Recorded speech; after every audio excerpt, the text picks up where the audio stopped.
السلام عليكم ورحمة الله وبركاته. ازيكم يا حبايبي؟ عاملين ايه؟ يا رب تكونوا دايما بخير.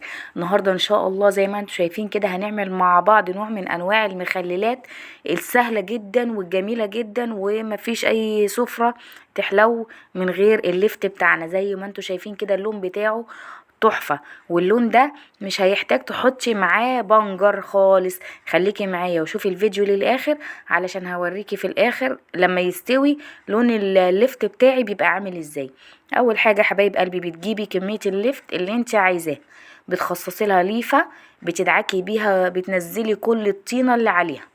وبعد كده بنضف البوزة كده زي ما انتم شايفين، بخليها بيضة خالص، بيبقى فيها شعيرات رفيعة كده، بشيلها بالسكينة وبغسلها كويس قوي كذا مرة. وبعد كده هبتدي زي ما انتم شايفين كده حبايبي اقطع اللفت بتاعي بالقطاعة دي. لو ما عندكيش القطاعة المشرشرة دي مش مشكلة خالص، ممكن تعمليها بالسكينة. بقطعها كده مليانة شوية، ما بخليهاش رفيعة عشان تبقى ايه، مستحملة السوا. طبعا هتخليلي الكمية اللي انت عايزاها. مخلل طريقته سهلة جدا وبسيطة جدا وبيستوي بسرعة. هياخد معاكي بالظبط اسبوع في السوا وممكن اقل من كده، ومش مكلف خالص، وده الموسم بتاعه ولازم نجربه. دلوقتي حبايبي كده انا قطعت كمية اللفت اللي انا جايباها. هنزل عليها كده بقى بشوية ملح، قيمة 4 معالق من الملح، مش اكتر من كده، لان احنا لسه هنملح المية اللي هنسوي فيها. نديله بقى تقلبتين كده.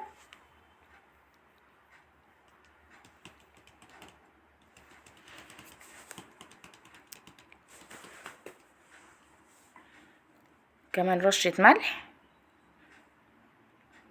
وبعد كده بسيبه في المصفى علشان يصفي المية بتاعته، يعني ممكن تسيبيه ساعة مش اكتر من كده. دلوقتي بقى هجهز المية بتاعتي. المقدار بتاع المحلول بتاعي اللي هخلل بيه لكل لتر مية 4 معالق من الملح. هدوب بالملح بتاعي كويس قوي كده. حطيت لترين من المية، كل لتر زي ما قلتلك عليه 4 معالق من الملح، وحطيت عليه معلقتين من السكر، بيخليه بيقرش معاكي كده وبيخليه طعمه تحفة. طبعا البرطمان بتاعي بعقمه كويس قوي، بغسله كويس وبعدين بعقمه بالخل علشان ما يعمليش الريم الابيض.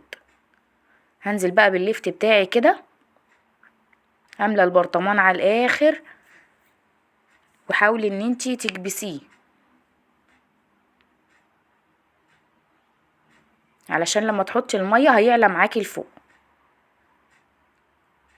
بنطق كده البرطمان واخلي اي فراغات تخرج منه. هملاه على الاخر واكبسه لتحت كده بايدي.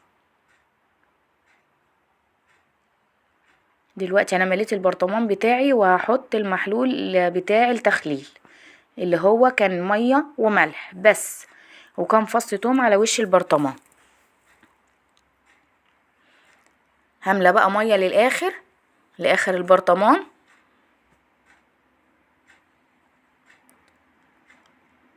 دلوقتي بقى عشان ما ياخدش معاكي وقت في السوا، انا بحط كيس وبقفل عليه البرطمان عشان لو في اي مية زادت منه ما تخرجش وما تغرقليش الدنيا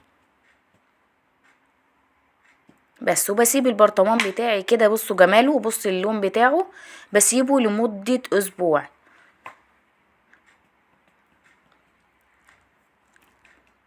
طبعا يا حبايبي انا خلصت الفيديو واستنيت لحد ما اللفت بتاعي استوى علشان اوريكم جماله ولونه. شايفين اللون ده طبيعي يا جماعة والله، من غير اي بنجر ومن غير اي لون ومن غير حاجة خالص.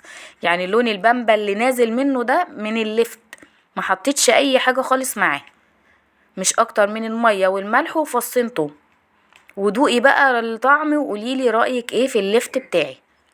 طريقته سهلة جدا وطعمه تحفة. يا رب الفيديو بتاعي النهاردة يكون عجبكم، وما تنسوش يا حبايب قلبي تعملولي على الفيديو لايك، واللي بيشوفنا لأول مرة يشترك في القناة ويفعل زر الجرس علشان يوصله مننا كل جديد. ما تنسوش تجربوا الليفت بتاعي، طريقته سهلة وبسيطة وما خدتش معايا ولا وقت ولا مكونات ولا حاجة خالص. اشوفكم في فيديو جديد يا حبايب قلبي ان شاء الله.